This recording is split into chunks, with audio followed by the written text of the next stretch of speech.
मैं डॉक्टर भामा अग्रवाल राजीव गांधी राजकीय महिला महाविद्यालय भिवानी की ओर से हिंदी की इस कक्षा में आप सबका स्वागत करती हूँ, अभिनंदन करती हूँ।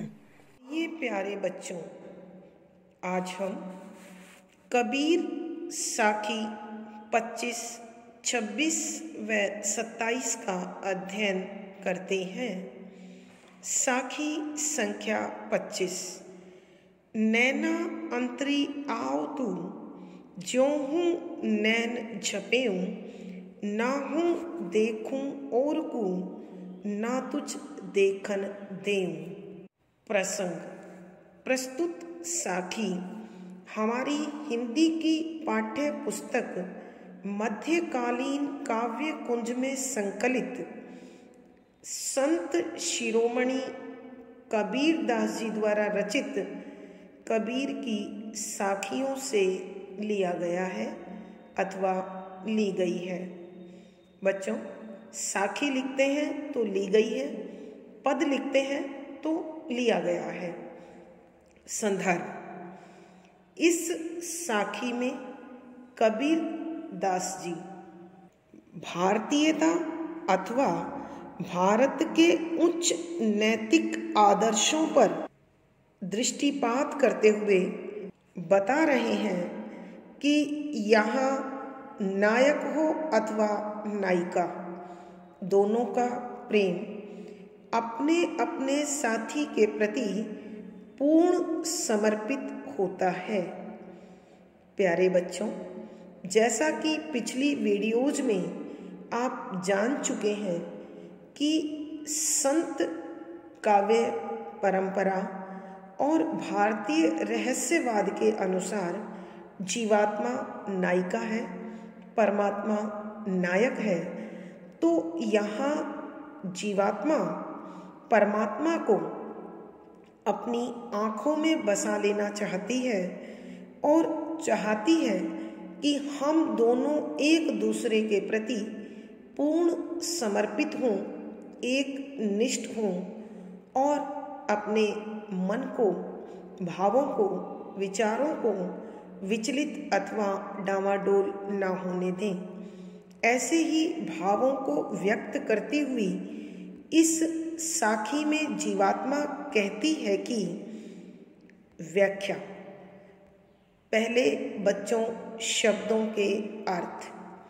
नैना आँखों में, अंतरी अंदर, आओ आ जाइए, तू तुम, ज्यों जैसे, ही, नैन आँखों को, झपेऊं झपकाऊं, खोलूं और बंद करूं, ना नहीं, हो मैं, देखूं देखूंगी और तथा कूं किसी को भी, ना नहीं, तुझ तुझे, देखन देखने के लिए, देऊं दूंगी।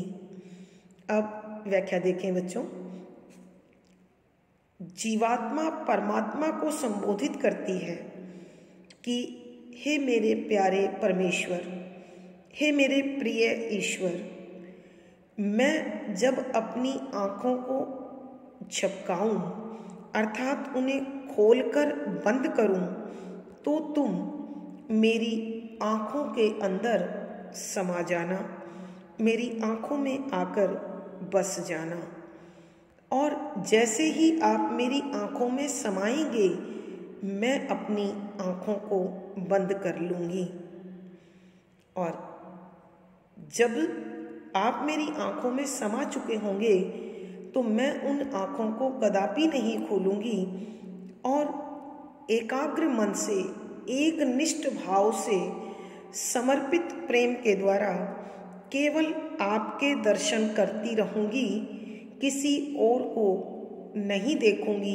किसी और के बारे में विचार नहीं करूँगी और किसी और के बारे में सोचूँगी भी नहीं, और न ही मैं तुझे किसी और को देखने दूंगी कि वो पतिव्रता नारी के रूप में चित्रित जीवात्मा चाहती है कि उसके रोम रोम में ईश्वर रूपी प्रियतम आकर बस जाए।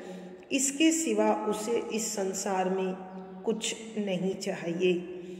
प्यारे बच्चों, आँख जो कि शरीर का अभिन्न अंग है और एक ज्ञान इंद्रिय भी है, हमारी आँखों के सामने जैसा कुछ घटित होता है, जो दिखता है, मन मस्तिष्क में भी उसी प्रकार के विचार भाव उत्पन्न होने लगते हैं।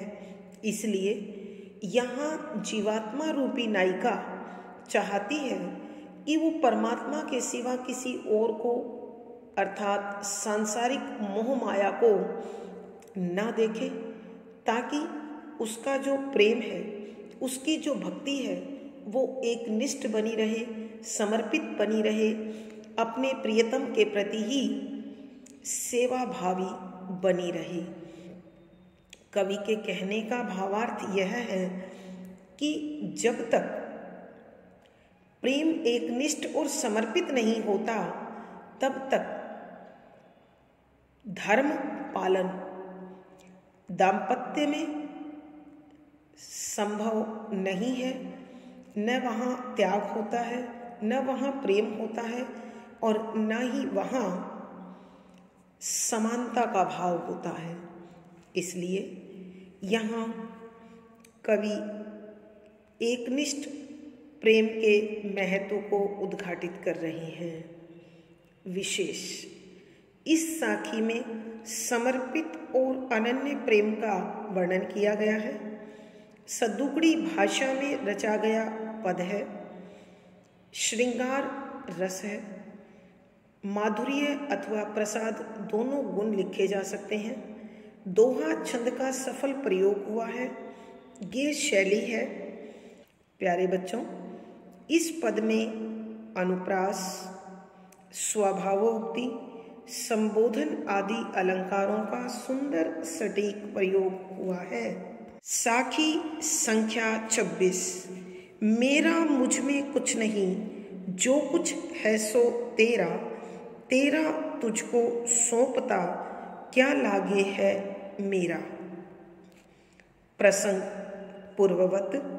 संदर्भ, यहाँ जो एक सच्चा साधक है, सच्चा भक्त है, वो इस शरीर के साथ साथ जो भी कुछ उसे संसार में मिला है, वो सब प्रभु की, परमात्मा की ही समझता है और हमेशा उस परमपिता परमात्मा के प्रति श्रद्धावान रहता है, श्रद्धालु बना रहता है और अपना सर्वस्व उसके चरणों में समर्पित कर देता है और अपने ध्यान में, अपने सम्मान में, अपने विचार में, भावना में केवल और केवल उसका स्मरण करता रहता है। यहाँ एक साधक की सच्ची साधना की पुष्टि इस प्रकार हुई है। व्याख्या। बच्चों, सरल शब्दावली है, इसलिए सीधी व्याख्या करते हैं। कबीर दास जी बड़ी सद्भावना के साथ, विनम्रता के साथ, त्याग के साथ ईश्वर को संबोधित करते हुए कहते हैं कि हे प्रभु, हे परमात्मा, मुझे यह जो शरीर मिला है, यह जो संसार मिला है, इस शरीर में बेशक लोग जीवन मेरा कहते रहें, इस संसार में जो मुझे मिला है उसे सांसारिक परिभाषा में बेशक मेरा कहते रहें, लेकिन न यह शरीर मेरा है और न यह सांसारिक उपादान वस्तुएं तत्व मेरे हैं। जो भी कुछ मुझे प्राप्त हुआ है, हे प्रभु, वो आपकी कृपा है, आपकी दया है, आपका मुझ पर अनुग्रह है। तो जो वस्तु मेरी है ही नहीं, उस पर मेरा अधिकार कैसा? इसलिए मैं स्वयं को और अपनी सभी वस्तुओं को तेरे चरणों में, तेरे हाथों में सौंपता हूँ, तुझे समर्पित करता हूँ। इनसे मेरा कोई संबंध नहीं है। कहने का अभिप्राय यह है कि प्रभु, मेरा जीवन आपका दिया हुआ है। आपकी इच्छा अनुसार, आपके आदेशानुसार जो सांसारिक कर्म अथवा दायित्व तूने मुझे इस संसार में रहते हुए करने को दिए हैं, मैं उसे आपके प्रति अपनी जिम्मेदारी अथवा दायित्व समझकर उन्हें पूरा करता हूँ।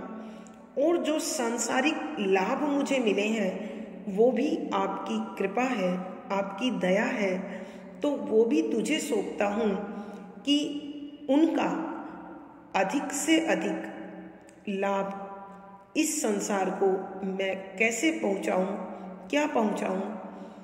तू उसका स्वयं मार्गदर्शन कर, ताकि मेरे शरीर का निर्माण करने का तेरा जो प्रयोजन है वो पूरा हो सके।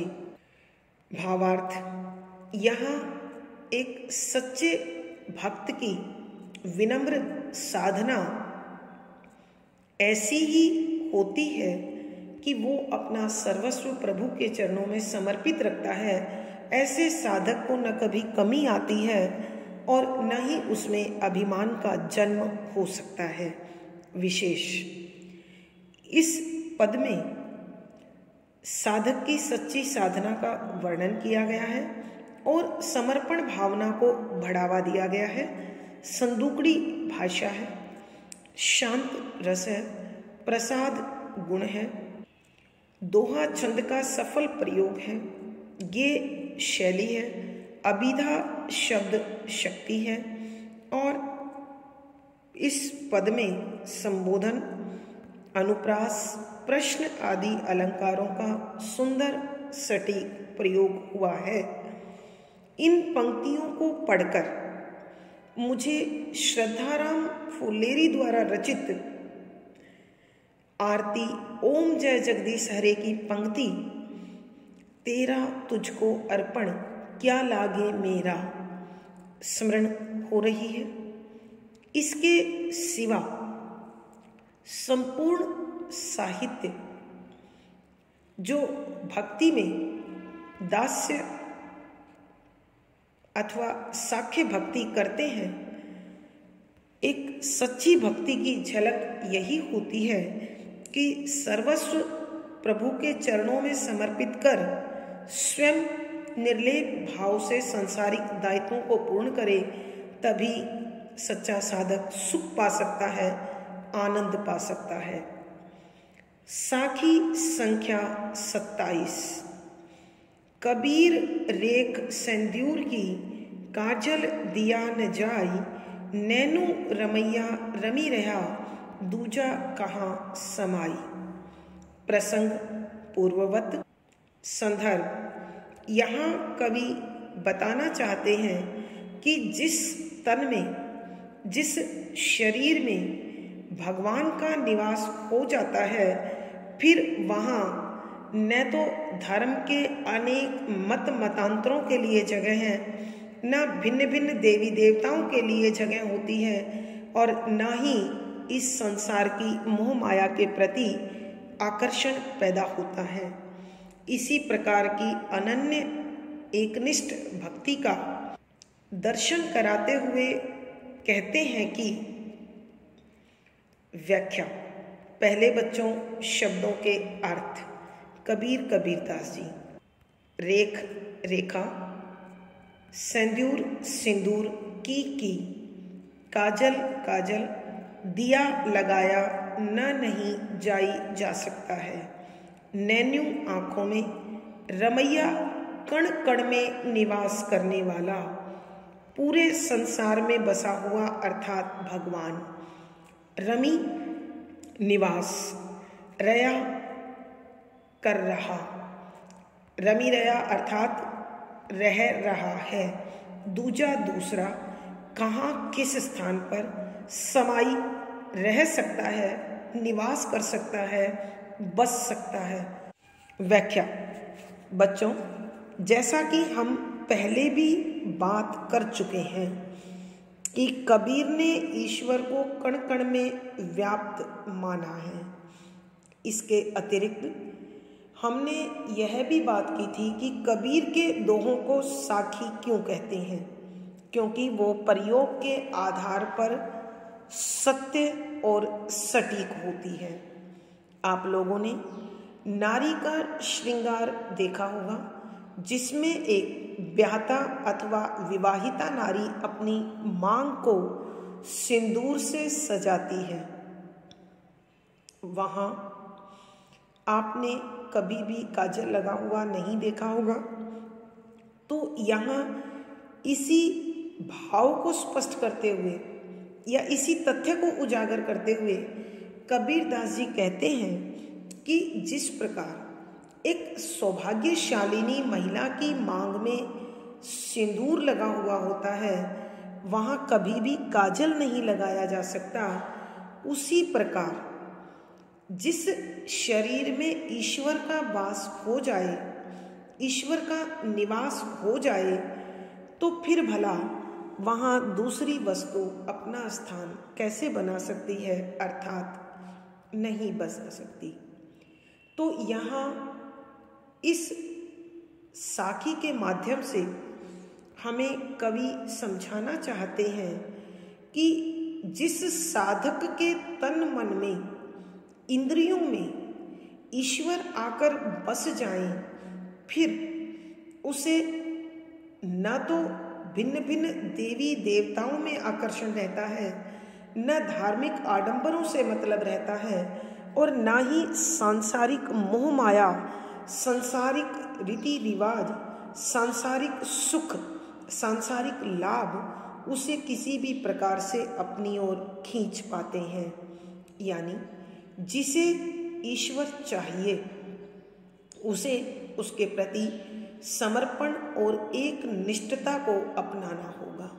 जिस प्रकार एक पतिव्रता स्त्री अपनी मांग में सिंदूर सजाकर किसी अन्य के विषय में न सोचती है, न विचार करती है और उसी को समर्पित रहती है, उसी प्रकार सच्चा साधक अपने हृदय में प्रभु की भक्ति को बसाकर अन्य तथ्यों के प्रति न आकर्षित होता है और न ही उनके विषय में विचार करता है।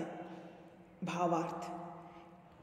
इन पंक्तियों में कहने का अभिप्राय यह है कि जिस प्रकार सिंदूर का स्थान नहीं बदल सकता, उसी प्रकार प्रभु की भक्ति की समानता कोई और नहीं कर सकता। प्यारे बच्चों, ध्यान रखना, सिंदूर लाल रंग का जो मांग में सजाया जाता है और प्रेम का रंग भी लाल होता है। इसलिए प्रभु की भक्ति और प्रेम का वास जहाँ हो जाए, वहाँ अन्य तत्वों का कोई स्थान शेष नहीं रहता है। विशेष यहाँ ईश्वर के प्रति अनन्य और एकनिष्ठ भक्ति का दर्शन कराया गया है, उस पर बल दिया गया है। सदुकड़ी भाषा का प्रयोग है, लक्षणा शब्द शक्ति है, भक्ति रस अथवा शांत रस प्रसाद गुण है, दोहा छंद है, गे शैली है, अनुप्रास उदाहरण आदि अलंकारों का सुंदर सटीक प्रयोग है। प्यारे बच्चों, आशा है आपको सारा विषय अच्छी प्रकार से समझ में आ गया होगा। कमेंट बॉक्स में लिखकर मुझे बताएं। वीडियो को लाइक करें, शेयर करें और चैनल सब्सक्राइब करें। पिछली वीडियो का लिंक आपको यहाँ प्राप्त हो जाएगा। धन्यवाद बच्चों। आपका दिन और जीवन सुखमय हो, आनंदमय हो, इसी शुभकामना के साथ आभार। धन्यवाद।